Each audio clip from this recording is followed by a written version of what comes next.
Hello. I'm back with I'm Not Kissing the Frogs. I'm on chapter 6, Knowing Your Worth. I'm going to read a little bit from the book and then we'll get started on our talk. Please go ahead and subscribe if you're new here. And then once I'm finished, you can comment, share, and like the video. Here we go. I remember stepping into school for the first time. I recalled every decision I chose to make would have consequences. Good things will happen if I go right, or possibly ruin my reputation if I turn left. That first year, especially just coming out of middle school where the boys had begun their journey from tadpole to frog, I knew I would be as vulnerable as a lamb to the slaughter. Tadpoles aren't at the age to mate or reproduce because they are still in the growing stages. In time, they grow and seek out someone to demoralize. By the time we reach freshman status, we are vulnerable because we're fresh meat. Can you imagine droves of frogs from every grade level trying to attach themselves to you with their tongue? All the frogs were reaching out for someone to hold hands with, kiss, or mate. I had to remember, even now, I have a reputation to uphold. My parents' teaching style at home made a significant impact on me with their no holds barred talks and their straight to the point messages. Before entering high school, they drilled me with good intention the importance of me knowing my worth and informed me about building my reputation in a way that pleases God and me. Dad said, labels are placed on those who are doing something memorable or something that stands out from the rest. For example, if a person is known by everyone to be the girl guy that gets around, they will call her or him a whore. For women, it's looked down upon to be known by so many men, as it should be. But men will get by with it only because society exalts the idea of him getting around. They usually call him a pimp, player, or something, some smooth guy. It's important that whatever it is that you are doing does not become a bad memory for yourself, one that you regret later in life. Usually, when you make bad choices, it messes with your mind, causing you to question everything about yourself.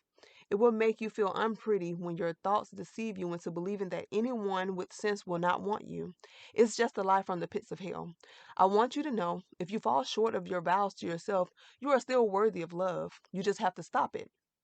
When a girl knows her worth, she'll wear the proper attire to prevent the wrong attention from those who are only attracted to the outer appearance. If her breasts and buttocks are speaking to all the frogs, they would want to reply, do you understand my analogy? Yes, sir, I answered. I had understood it the first time and every time after that.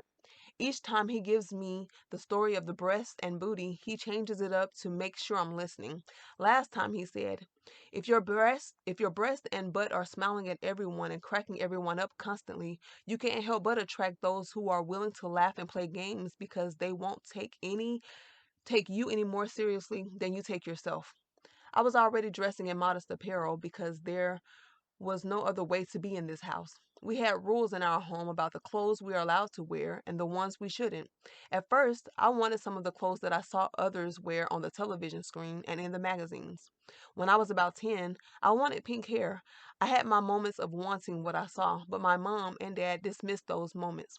My mom used those moments as opportunities to teach me the importance of loving myself, having integrity, and making wise choices. During middle school, my mom was preparing me for high school. We would have preparation conversations that usually demanded my attention and acknowledgement that I understand where she's leading with the conversation. I would start by asking her a question such as, Mom, is it okay if I color my hair pink? She would look at me as if I lost my mind. She was surely going to help me find it, though. You know, Taylor, you're not cotton candy. Why would you want pink hair when you have this beautiful black hair flowing from your head? I saw it in a magazine, and it's like a rinse that comes out easily, Mom. It won't damage my hair or anything. I was 10 years old asking for pink hair. What did I know? The point was, I didn't know enough about life or myself. My mom schooled me thoroughly. Taylor, you remember when we went to the circus last year and we saw those clowns? They had pink hair. The thing is, the only people who should be painting their hair or overly face painting are those who entertain at the circus or television. You shouldn't walk around dressed or portraying yourself as anyone else, especially not a clown. You are too beautiful a girl to walk around with a costume on, acting differently than yourself just because others are doing so. You aren't other people. You are you, Taylor. Now, once you turn 18 and move out of my house, you can make all the decisions you couldn't make while you were here. But I do hope some of what you've been taught rub off on you. Most everything we do can cause people to look at us a certain way. Should I care about how others perceive me at this age? I'm still young. Well, the thing is, if you start living life off the hinges right now, you may never get back on track. I'm here to lead and guide you. That's required of me since I gave birth to you. My desire for you is that that your mind remains pure and that you walk with integrity. You are worth more than pink hair. You're worth more than skimpy clothing, and I need you to know that. When I got to high school, I still had my black hair, my beautiful natural skin, and I had my very own little style that was peculiar. I didn't want to look like anyone else, but I didn't mind others wanting to know where I shopped to copy my style. I was a trendsetter and stood out. There were girls I wanted to help get on board, the ones who did have their cracks showing front and back. But I just couldn't go up to them and tell them, "Girl, you know your chest is out, right?"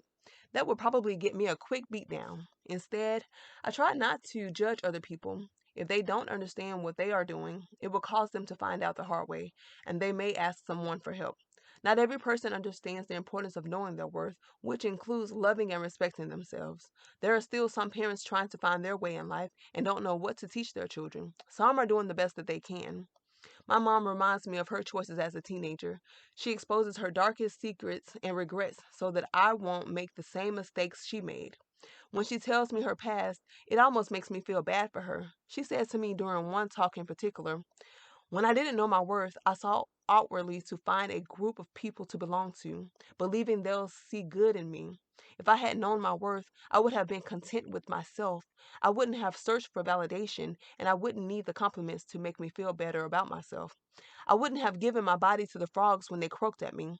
There were times I just wanted to hear, 'You're beautiful. You can do it. You're awesome.' But I ended up hearing it from those who didn't love me. I heard it from the individuals who wanted compensation in return for their veiled words and deeds. Not knowing my worth only left me with a broken heart, regrets, and humiliation. The consequences of my wrong choices caused me to be humiliated. I can't blame it on the frogs, though. When a girl knows her worth, she will do good things without having to wonder or question anyone about it. For instance, appropriately dressing herself, covering all her assets to prevent the wrong attention, speaking with class, not being loud and obnoxious, thinking before acting, making sure to count up the cost, walking with confidence and integrity, not being ashamed of living righteous, patiently waiting for the right one, not running around kissing the frogs. I'm telling you these things because you will make good choices and won't ever feel you need more than just your own love or more attention than you're already receiving by being naturally beautiful. When you love yourself, you'll respect yourself, and whatever smooth talk the frog tries to compliment you with, it won't put a move on your heart. I'm going to stop right there. And so I'm going to start. What is a girl's worth? When using the word worth, you probably associate the word with pricing or money. And although some women do put a price on their womanhood, you don't have to do so. Learning your value or worth through the eyes of men or even television can cause confusion. There are so many beliefs and so many people getting it wrong. For example, your worth isn't dependent upon the items you accumulate or the money. It's not about social status. It's more than about how you look outwardly. Let's see how you behave. Are you worth hanging around? Are you worth holding a conversation with? Are you worth anyone's time? Let's see where you are going. Do you have future plans for love, education, career, a family? What are your ideas for dating? Do you believe giving your body away to one boyfriend and then having another boyfriend after that will be worthwhile choices? Let's see where your head is. Do you understand that your body is the temple? Your body was created by a spiritual being and your temple is spiritual. Therefore, whatever you do physically with it can have massive effects spiritually. Do you understand you are a value of Christ and that no matter how many people reject you, He still accepts you and loves you? I ask the question because so many females, young and old, end up devaluing themselves because of bad situations, rejection, unhappy circumstances, and most of all, because they don't understand their worth. I was there once. I made bad choices, foolish, ignorant choices as a young girl, as a teenager, and as an adult. I don't want that for you. I want you to know that you've been bought with a price. I want you to know that no matter what someone's offering you, whether it's fake love, so called friendship, or money, you're greater than anything they can give. God has a perfect plan for you. He wants you to enjoy your life. But the only way to enjoy it is to know who you are and whose you are in Christ. How to understand your worth. Step 1. Look in the mirror and recognize your beauty is far more than what is reflected in the mirror. It's more than outward beauty. It's more than the clothing you cover yourself with. You have to really see and understand the special gift God has given you deep within. Step 2. Make sure you're loving the whole entire you by being yourself and not changing or becoming what someone else thinks you ought to become. You are who you are and will slowly grow and improve into a better version as you journey through this life. Step 3. Remember to keep your treasures locked inside of your treasure box. Don't give anyone the key. Talk with your parents about keeping your treasures hidden and remain close to them as they guide you along the way. Step 4. Talk with your parents about a girl's worth and how she must allow her worth to increase as she waits. Ask your parents for the answers of questions you don't understand. All right, well, step 6, knowing your worth has come to a close. I really hope you seek love within yourself and understand your true worth instead of seeking validation from others. Be good to yourself with love, and love will grow within you. All right, I'm going to go, but please comment, like, and subscribe. Share this video with those you think are in need of it. All right, thank you. Talk to you later. Bye.